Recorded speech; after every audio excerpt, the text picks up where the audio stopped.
주말간에 차트를 보지는 못했지만 들었던 생각을 간단히 정리해보면 손절났던 이유를 복기해봤다.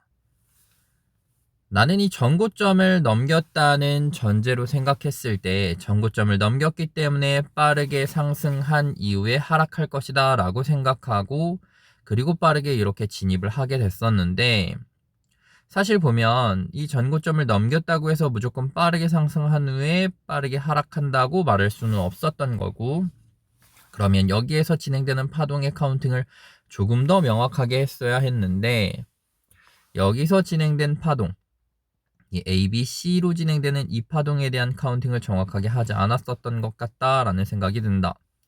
자, 그래서 이 부분에 대한 파동 카운팅을 해봤더니 결과적으로 내가 진입한 파동은 3파 후 4파 진입, 그러니까 3파가 완성되고 난 이후에 4파에 진입한 걸로 판단이 되었다. 다시 말하면 3파 후 4파에 진입하고 5파에 선절이 나갔다고 짜증을 냈던 격이었는데, 자, 성급해서 기다리지 못해서 그래서 진입을 애매하게 해서 손절이 났던 것이다. 결국 해답은 물론 카운팅이 A, B, C로 되기도 하고 1, 2, 3, 4, 5로 되기도 하는 그런 상황에서 내가 무조건 A, B, C라고 단정을 짓고 빠르게 쏟을 것을 우려하여 조금 무리해서 진입하는 것이 아니라 그 상황을 조금 더 지켜보다가 카운팅을 좀 더 정확하게 한 다음에 들어가는 것이 맞지 않았나라는 생각이 든다. 그래서 이제 디테일하게 한번 파동 카운팅을 해보면, 자, 일단 15분봉으로 봤을 때 여기를 이제 1파라 볼 수 있는 거고, 그런 다음에 이제 2파 조정 5고, 그 다음에 이제 3파가 여기가 1, 2, 3, 4, 5에 그럼 이걸 한 파동으로 볼 수 있지. 1, 2, 3, 4, 5라서 이게 이제 3파가 되는 거야. 근데 나는 얘를 이제 A, B, C로 보고 바로 진입을 한 건데, A, B, C로 본 이유는 우파동이 보통 뭉개질 수도 있다라는 이야기를 들었기 때문에 A, B, C로 보고 그냥 A, B, C로 완성이 됐구나라고 하고 이렇게 들어가긴 했는데, 그 말은 A, B, C로 완성됐다는 말이 이게 1, 2, 3, 4, 5가 되는 그 경우의 수를 아예 배제했다는 것이 되니까 내가 여기서 좀 성급하게 진입하지 않았나라는 생각이 이렇게 든다는 거지. 그래서 여기에서 A, B, C 완성되고 내려왔을 때 진입을 했는데, 사실 여기서 조금 더 지켜볼 수 있어야 됐지 않았나라는 생각이 들어. 그래서 여기에서 결과적으로 이렇게 수렴을 하다가 다시 한번 올랐을 때 1파, 2파, 3파, 4파, 5파가 완성됐을 때 여기에서 진입하면 조금 더 베스트지 않았나. 그럼 여기에서 진입했으면 실제로 우리가 4시간 봉으로 봤을 때, 짧은 봉으로 봤을 때 내가 애초에 처음에 계획했던 이 반절 타점까지 왔거든. 처음에 계획했던 반절 타점까지 결국에는 와서 반절도 나갔을 텐데, 그럼 이것만 얼추 계산해봐도 30% 레버리지 10배였으니까, 그런데 이제 반익만 나가니까 15%의 이익을 볼 수 있었는데, 그 15%의 이익이 손절로 바뀌었다는 거지. 여기에서 성급하게 진입하고 0.85, 8.4%가량 손실로 마감을 하면서 15%의 최소 이익이 8.5%에 8.4%의 손실로 바뀌었다라는 걸 알 수가 있어. 하고 싶었던 말은 이렇게 전고를 돌파해서 결과적으로 이렇게 전고를 돌파했잖아. 여기에 전고를 돌파했기 때문에 여기는 이 전고를 돌파했기 때문에 그래서 경험이 없다 보니까 내가 경험이 많지 않다 보니까 빠르게 쏟으면 어떡하지? 라는 생각으로 빠르게 진입을 했는데, 조금 더 카운팅을 명확하게 했다면 아직 A, B, C파 혹은 3파까지 완성됐었던 거고 4파의 형태를 보면서 진입할 수도 있었겠다라는 생각까지 해보면 그런 부분이 조금 아쉬웠다는 거지. 그래서 지정가로 대응할 수 있는 방법은 과연 무엇일까? 라는 이런 생각이 들어. 먼저 첫 번째 방법, 지정가로 들어가기 위해서 레버리지를 더 저배를 쓰고 10배 아니고 그거에 한 3분의 1, 3배 정도까지만 쓴 다음에 이 손절 라인을 훨씬 더 러프하게 둬야 되는 것인가? 그래서 뭐 3%는 진짜 많은 거잖아. 그 3배의 3%면 약 9%니까 이 정도로 손절 라인을 둬야 되는 것인가?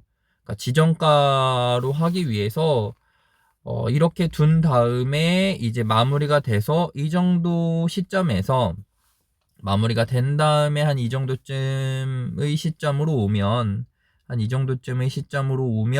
그랬을 때 재진입을 해서 한 5배 가량으로 포지션을 늘려서 잡아야 되는 것일까? 아니면 조금 더 정확한 자리였던 A, B, C에서 들어가는 게 아니라 우파에서 들어가는 것이 맞았었던 것일까? 그게 조금 의문이 된다는 거지. 그래서 일단 마지막 파동, 전고를 넘긴 이후에, 수렴 이후에 전고를 넘긴 이후에 마지막 파동이 나오는 파동 카운팅까지도 일단 확실히 해보자 라는 게 일단 1번 나의 의견이고, 두 번째 의견은 지정가에서 이렇게 짧게 0.84%포인트가 손절가였거든. 어떻게 보면 지정가로 들어간 건 아니지. 내가 확인한 다음에 들어간 거니까. 그래서 지정가는 아니었구나. 애초에 진입하는 것 자체가 지정가로 들어간 건 아니었기 때문에, 그럼 지정가는 아니었구나. 만약 지정가로 됐을 때 이렇게 러프하게 잡아야 되는 것인가.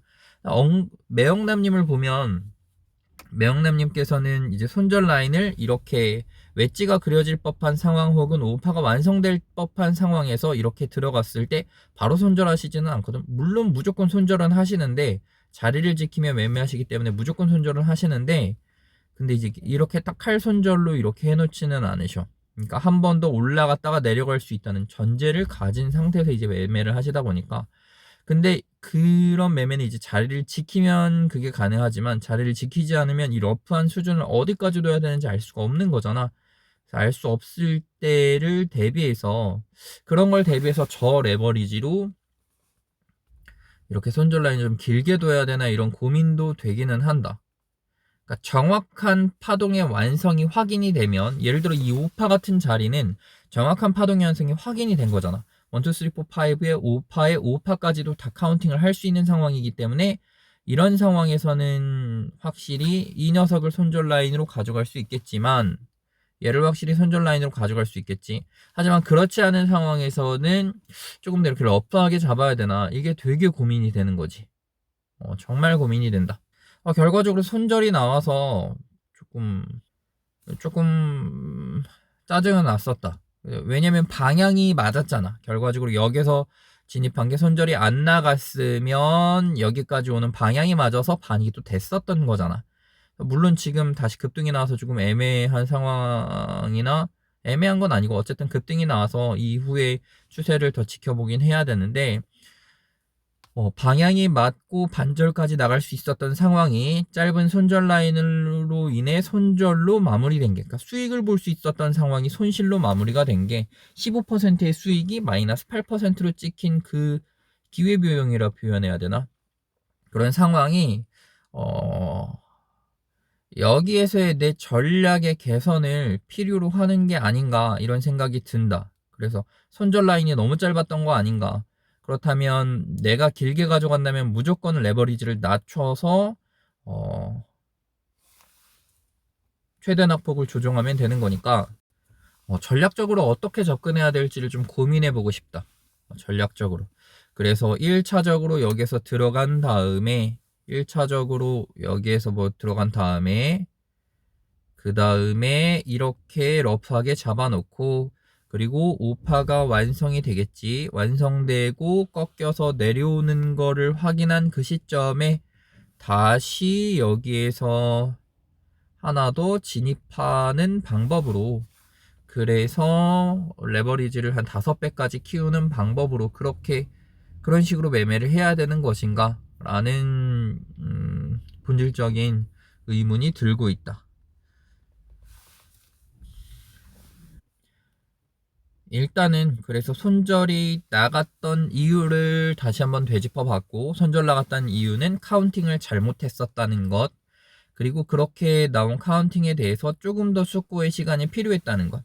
그래서 조금 더 기다렸다면 정말 좋은 타점을 잡고 그 다음에 반이까지 가져갈 수 있었을 텐데 기다리지 못했다는 것. 근데 전고를 뚫었다는 그 생각에, 거기에서 조금 조급했던 것 같아요. 전고를 뚫었다는 생각에 그 상황을 조금 더 지켜봤어야 되는데 그걸 지켜보지 못하고 좀 조급하게 한 건 아닌가 라는 의문이 들었다.